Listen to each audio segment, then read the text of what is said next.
কি পরিস্থিতি দেখুন, চাউলি হনুমানজি মন্দিরের যে অনুষ্ঠান চলছিল সেই অনুষ্ঠান চলাকালীনই আজকে এই পরিস্থিতি দাঁড়িয়েছে।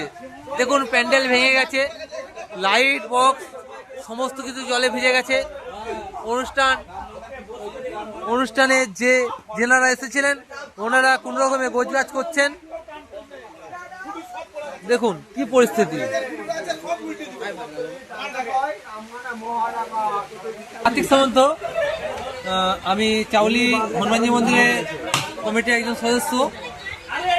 তো যাই হোক, প্রাকৃতিক দুর্যোগের কারণে আমাদের হনুমানজি মন্দিরের পরিচালনায় আমাদের সেই সকাল থেকে আমাদের অনুষ্ঠান চলছিল।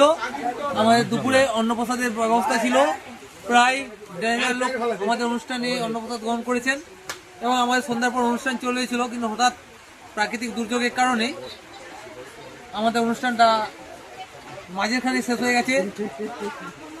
এতটা পরিমাণ ঝড়ের খবর ছিল, যেখানে বৃষ্টিটাও যেমন পরিমাণ ছিল তেমন ঝড়ও ছিল, বজ্রপাতের পরিমাণও ছিল। সেই পরিস্থিতিতে কোন রকমে আমাদের যে অনুষ্ঠানের এত দর্শক এসেছিলেন তারা কোন রকমে বাড়ি পৌঁছেছে। আমরা তাদেরকে দায়িত্বর সহিত, অনেক ছোট ছোট বাচ্চা ছিল, আমরা বাড়িতে পৌঁছে দিয়েছি। এবং অনুষ্ঠানে যে আমাদের টিম এসেছিল শিবন ড্যান্স গ্রুপ, ওনারা এখন আছেন। আমরা ওনাদেরকে দায়িত্বের সহিত আমরা একটা ব্যবস্থাপনার ভাবে রেখেছি।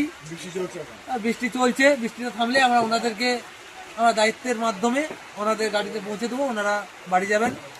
যাক, আমাদের দুর্ভাগ্য আমরা অনুষ্ঠানটা সম্পন্ন করতে পারিনি। আমরা আগামী বছর এই অনুষ্ঠানটিকে আরও সাফল্যের সহিত অনুষ্ঠানটা করার চেষ্টা করব এবং একদিন নয়, আমরা আগামী বছর 2 দিন ধরে ব্যবস্থা করব, এই চিন্তা আমরা নিয়েছি আমরা হনুমানজি কমিটির পক্ষ থেকে। ধন্যবাদ।